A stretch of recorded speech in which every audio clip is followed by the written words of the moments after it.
firme cimiento se ha dado a la fe de Dios en su eterna palabra de amor.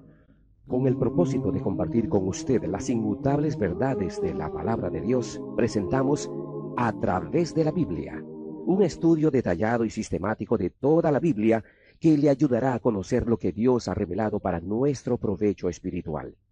Estos estudios bíblicos fueron diseñados y elaborados por el Dr. J. Vernon McGee, versado maestro de la Biblia, quien dedicó la mayor parte de su vida a la enseñanza clara y sencilla de la palabra de Dios. Acompáñenos, pues, mientras avanzamos en nuestro recorrido a través de la Biblia. Cuán firme cimiento la palabra de Dios. Es un gozo estar nuevamente con usted, amigo oyente, para traerle otro estudio de la serie A Través de la Biblia. Cordiales saludos, amigo oyente. Es un agrado estar una vez más con usted para continuar nuestra excursión por el libro de los libros, la Sagrada Biblia, la Palabra de Dios. Estamos marchando por la epístola del apóstol Pablo a los romanos, y hoy nos corresponde entrar en el capítulo 1, así es que abra su Biblia en esta porción de la Escritura y prepárese así para el estudio que tendremos en breves momentos. Y ahora, antes de entrar en el estudio que nos corresponde para hoy, hablemos con Dios por medio de la oración. Padre nuestro, te damos gracias por tu bendita palabra y el privilegio que tenemos de poder estudiarla y escudriñarla en esta hora. Y pedimos que tu Santo Espíritu nos hable al corazón para que podamos entender la lección que tú deseas impartirnos en esta hora. Bendice este tiempo de estudio y bendice a cada oyente que nos acompaña. Oramos en el nombre bendito de Cristo Jesús. Amén. Bien, amigo oyente, nos corresponde hoy entrar en el estudio propiamente dicho de esta epístola del apóstol Pablo a los romanos. En nuestra última lección trazamos una introducción general que esperamos nos servirá como base para el estudio de esta maravillosa epístola. Veremos que hasta la salutación o introducción con que comienza esta epístola es simplemente maravillosa. Pero permítanos decir que la introducción abarca los primeros 17 versículos del capítulo 1. Esta sección se subdivide a su vez de la manera siguiente. Los primeros 7 versículos contienen el saludo personal de Pablo. Luego, en los versículos 8 al 13, tenemos el propósito que tuvo Pablo en escribir esta carta. Y entonces en los versículos 14 al 17, tenemos 3 cosas que caracterizan a Pablo. Ahora, al comenzar nuestro estudio del primer versículo, le pedimos que por favor preste cuidadosa atención a medida que vayamos avanzando a través de esta gran epístola del apóstol Pablo. Comencemos, pues, leyendo el versículo 1. Pablo, siervo de Jesucristo, llamado a ser apóstol, apartado para el Evangelio de Dios. En primer lugar, deseamos mencionar que las dos palabras a ser no aparecen en los manuscritos originales. En otras palabras, este versículo debiera leerse así: Pablo, siervo de Jesucristo, llamado un apóstol, apartado para el Evangelio de Dios. Ahora, queremos que usted note que Pablo se identifica a sí mismo como un siervo en esta epístola. La palabra que se usa en el griego es doulos, que significa esclavo. O sea que Pablo es esclavo de Jesucristo. Ahora bien, él es un apóstol, pero primero él se identifica como un esclavo, como alguien obligado a servir. Y es importante que notemos esto. Es importante que lo notemos porque Pablo tomó este lugar voluntariamente. Y amigo oyente, el Señor Jesucristo nos amó y se dio a sí mismo por nosotros. Pero es muy diferente notar que Él nunca nos obliga a ser sus esclavos. Usted tiene que tomar ese paso voluntariamente y acudir a Él y hacerse un esclavo y servidor de Jesucristo. Esto es algo tan maravilloso que es indecible el hecho que cuando Él le salva, no le obligará a servirle. Notemos que el Señor Jesucristo hasta tuvo esta actitud hacia Jerusalén, pues allá en el Evangelio según San Mateo, capítulo 23, versículo 37 dice, Jerusalén, Jerusalén, que matas a los profetas y apedreas a los que te son enviados. ¿Cuántas veces quise juntar a tus hijos como la gallina junta sus polluelos debajo de las alas y no quisiste? Y en otra ocasión tenemos al Señor Jesucristo diciendo allá en el capítulo 5 del Evangelio según San Juan, versículo 40, y no queréis venir a mí para que tengáis vida. Jesucristo, pues, nunca le obligará, amigo oyente. Usted tiene que hacer esto de su propia cuenta, por su propia voluntad. Usted tiene que venir a Él, pero usted tiene el privilegio de hacerse esclavo en servicio a Jesucristo. Ahora quizá usted recuerde lo que se le dijo a Pablo cuando se convirtió en el camino a Damasco. Bueno, primero Pablo preguntó, ¿quién eres, Señor? Y él le dijo, yo soy Jesús, a quien tú persigues. Y entonces fue cuando Pablo llegó a conocerle como su Salvador personal. Pero entonces Pablo le hizo una segunda pregunta. Señor, ¿qué quieres que yo haga? Y esa es la pregunta importante aquí, pues al hacer esa pregunta, Pablo se hizo esclavo en el servicio a Jesucristo. ¿No le parece a usted que esto es algo maravilloso? Bien, volviendo ahora a nuestro estudio del primer versículo de la carta del apóstol Pablo a los romanos, vemos que él no solamente es un esclavo o siervo de Jesús, sino que también se identifica como su apóstol, como alguien que ha sido llamado apóstol. No quiere decir esto que fue llamado para algún día llegar a ser un apóstol, sino que nos explica qué clase de apóstol era Pablo. Nos da a conocer que Cristo mismo lo llamó para ser un apóstol, que él fue llamado para desempeñar ese oficio. No fue algo que Pablo escogió. El Señor Jesús le dijo que sería su testigo. Este hombre, pues, primero se identifica a sí mismo como siervo o esclavo de Cristo, y entonces es apóstol llamado. Y en realidad, este es el único tipo de persona que Dios puede usar como su siervo, la persona que Él haya llamado o escogido.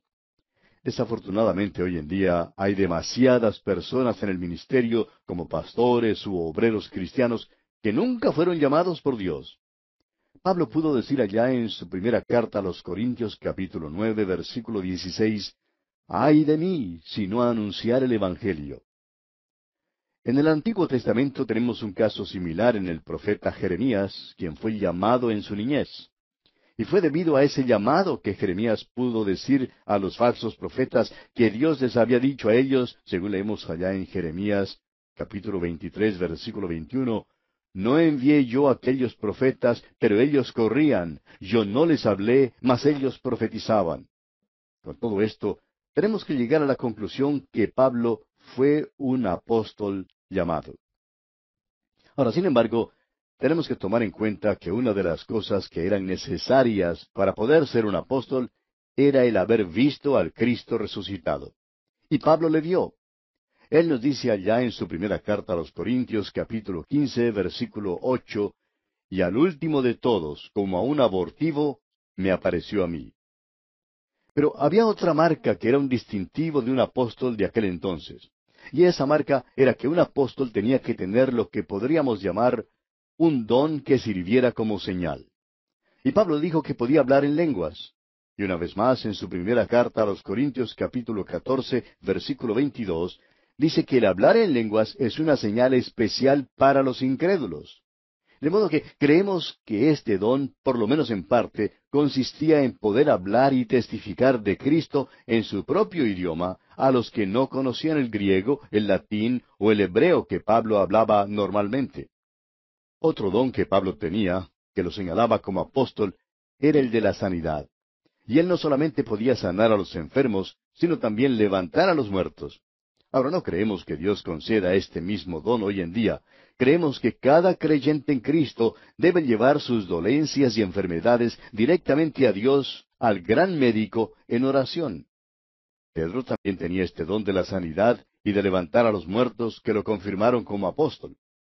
Pablo es entonces un esclavo en el servicio de Jesucristo. Es llamado un apóstol, y ahora tenemos una tercera cosa que se dice en cuanto a él.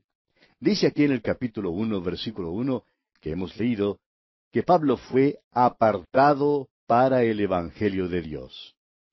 Y deseamos que usted ponga especial atención sobre esto, amigo oyente, porque hay algo extraordinario aquí. Pablo estaba apartado o separado para algo. No dice aquí que él estaba separado de algo, sino apartado para el Evangelio de Dios. Es una separación totalmente positiva para el Evangelio. No hay un significado negativo en esta expresión. Este Evangelio es de Dios, pues tuvo su origen en Dios. Es algo que proviene de la mente de Dios.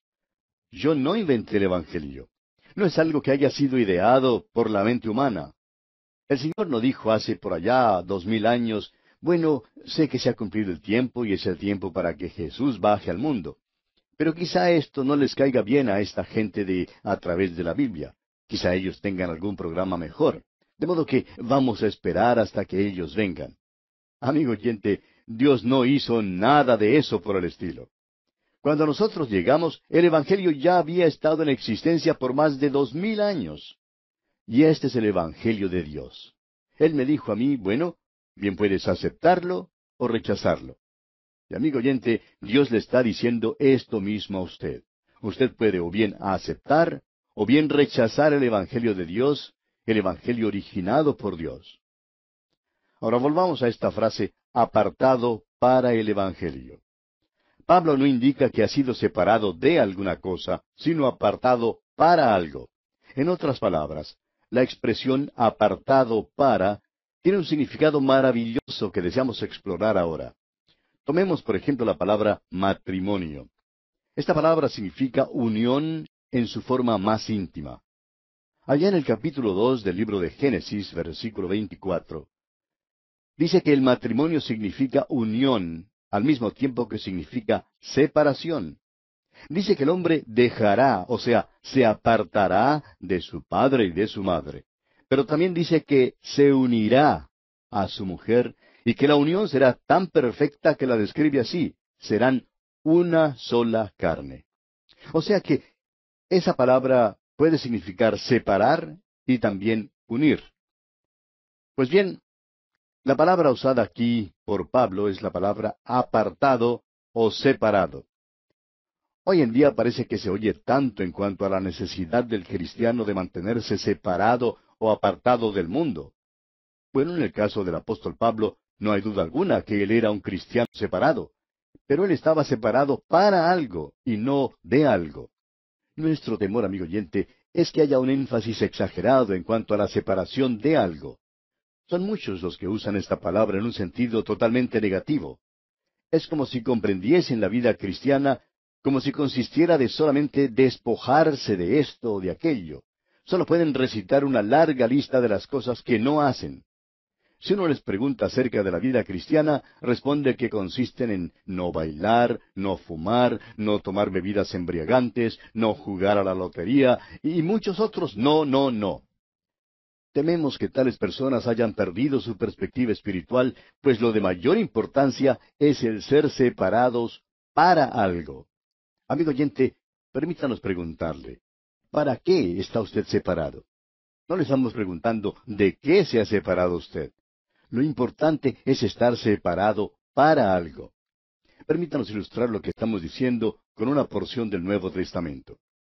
Allá en la primera carta a los Tesalonicenses, capítulo 1, versículo 9, Pablo indica que los creyentes que vivían en Tesalónica, cuando aceptaron a Cristo como su Salvador personal, se convirtieron, o sea, se apartaron de los ídolos a Dios para servir al Dios vivo y verdadero.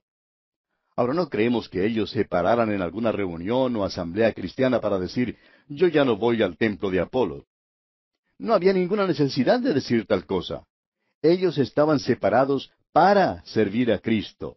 Cuando uno está separado para Él, no necesita además estar separado de algo. Ahora ya podemos oír a alguien preguntando, pero ¿no es necesario que un creyente en Cristo se separe de algo? Y es más que seguro que quien formula tal pregunta ya tenga una lista de todo lo que el creyente no debe hacer.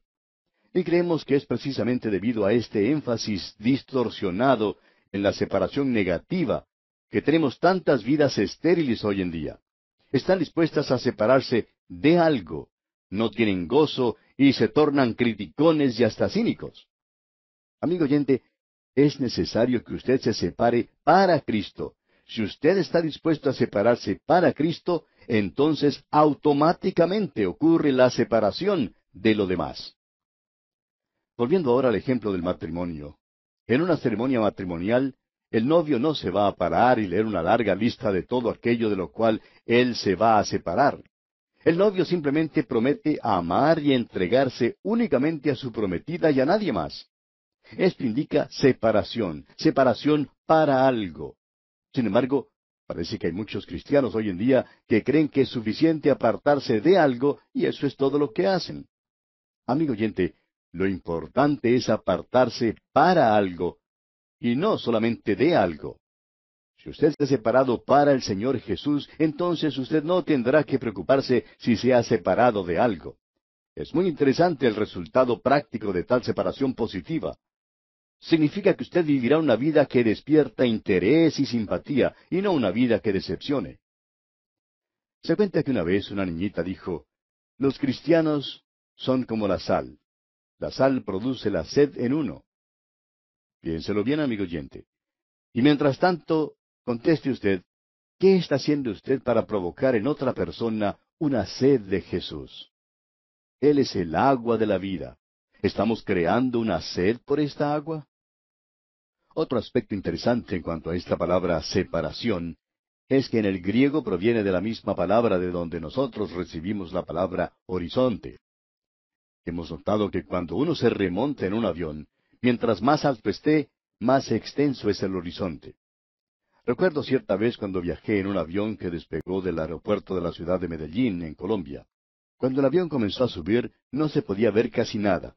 Traté de ver si podía divisar alguno de los puntos de la ciudad en los cuales habíamos estado. Y al principio no se podía ver casi nada. Pero después de poco tiempo, mientras cobrábamos altura, comencé a ver aquellos puntos o algunos de los puntos en los cuales habíamos estado. Desde esas alturas uno podría verlo prácticamente todo. Mientras más nos remontábamos, más amplio se tornaba el horizonte. Así también es tan maravilloso ser separado para Cristo, porque Él le trae nuevos horizontes a la vida, horizontes sumamente amplios y extensos. Uno recibe una nueva vida en Cristo Jesús. Y cuán maravillosa es esa nueva vida. Le trae a uno una nueva apreciación de la vida. Lo que queremos decir es esto, amigo oyente. El apóstol Pablo dijo allá en su primera carta a los Corintios, capítulo 13, versículo 11, que cuando él era un niño, hablaba como niño, se portaba como niño, pero que cuando llegó a ser hombre, dejó a un lado las cosas de niños. Ahora no sabemos cómo será en el caso suyo, amigo oyente, pero cuando yo era pequeñito, me gustaba jugar con mi hermana a la casa y al médico. Más tarde, cuando crecí un poco, bueno, dejé todo eso y me interesé en otras actividades.